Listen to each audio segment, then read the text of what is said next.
Hello guys, ഞങ്ങൾ ഇന്ന് exhibition കാണാൻ വന്നേക്കാണ് കേട്ടോ. ലാസ്റ്റ് സമയം എന്നാലും സാരില്ല, എന്തായാലും ഫ്രീ ടിക്കറ്റ് ഒക്കെ കിട്ടിയതല്ലേ, അത് കാരണം കാണാൻ വന്നതാണ് കേട്ടോ. അല്ലെങ്കിൽ എക്സിബിഷൻ നമുക്ക് വലിയ ഇൻട്രസ്റ്റ് ഒന്നും ഇല്ല. എന്താണെന്ന് വെച്ച് കഴിഞ്ഞാൽ എനിക്ക് ഷോപ്പിംഗ് വലിയ ഇഷ്ടമില്ലാത്ത പരിപാടിയാണ്. ഇവിടെ എന്ന് പറയുന്നത് ഷോപ്പ് ചെയ്യാൻ വേണ്ടി ആരും ഷോപ്പ് ചെയ്യാൻ വേണ്ടിയിട്ടല്ല, വെറുതെ കാണാനൊക്കെ വേണ്ടിയിട്ടാണ്. പക്ഷേ കാശ് ചിലവാക്കി കാണാൻ എനിക്ക് വലിയ ഇഷ്ടമില്ല. അത് കാരണം ഫ്രീ ടിക്കറ്റ് കിട്ടിയപ്പോൾ വന്നു കേട്ടോ. പിന്നെ ഞങ്ങൾ ഫസ്റ്റ് കയറിയപ്പോൾ തന്നെ ഫർണിച്ചറുകളുടെ ഒരു കടയുണ്ടായിരുന്നു. അതിൽ സെറ്റിയിലൊക്കെ ഇരുന്ന് നോക്കിയിട്ട് അത് നല്ല രസമായിരുന്നു. അത് കഴിഞ്ഞിട്ട് പിന്നെ മിഠായികളുടെ കടയിൽ കയറി, മിഠായി ഒന്നും വാങ്ങിയില്ല. അത് കഴിഞ്ഞിട്ട് പിന്നെ ഓരോ കടയിൽ കയറുമ്പോഴും ഡെമോ നോക്കാൻ തരുന്നുണ്ട് ഗൈസ്.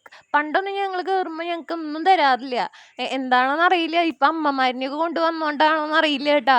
എല്ലാവരും നിരത്തി തരുന്നുണ്ട്. എല്ലാ കടയിൽ കയറുമ്പോഴും നമ്മൾ ഡെമോ കഴിച്ചിട്ട് ഇറങ്ങുള്ളൂ. പക്ഷെ അവരിൽ നിന്ന് വാങ്ങിക്കുന്നുണ്ട്. ഈ അമ്മമാർക്കൊരു സ്വഭാവം ഉണ്ടല്ലോ, എന്താ ഡെമോ നോക്കിക്കഴിഞ്ഞാൽ നമ്മൾ വാങ്ങിക്കണം എന്നുള്ളൊരു സ്വഭാവം.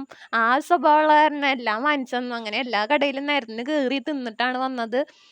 പിന്നെ അവിടെ മീനുകളുടെ ഒരു സംഭവമൊക്കെ ഉണ്ടായിരുന്നു. അതിൽ മീനൊക്കെ തൊട്ടിട്ട് വന്നു. പിന്നെ ഞങ്ങൾ മെയിൻ എയിം എന്ന് വെച്ച് കഴിഞ്ഞാൽ നമുക്ക് ഡ്രാഗണിൽ കയറണമെന്നായിരുന്നു. പക്ഷെ ഡ്രാഗൺ മഴയായതുകൊണ്ട് നിർത്തി വെച്ചേക്കായിരുന്നു ഗൈസ്. ഭയങ്കര സങ്കടമായി. പക്ഷേ സാരില്ല എന്ന് പറഞ്ഞിട്ട് ബാക്കിയുള്ള എന്തൊക്കെയോ തിന്ന് ഞങ്ങൾ സഹിച്ചു. ലാസ്റ്റ് വരുന്ന വഴിക്ക് നമ്മൾ ഹൈലൈറ്റ് മാളിൽ കയറി ബീഫും വാങ്ങിച്ചിട്ടാണ് വന്നത്. അവിടുത്തെ ബീഫ് നല്ല ക്വാളിറ്റിയുള്ള ബീഫാണ്, നല്ല ടേസ്റ്റാണ് ഗൈസ്. അത് കാരണം അവിടുത്തെ വാങ്ങിച്ചിട്ട് വീട്ടിലേക്ക് പോന്നു.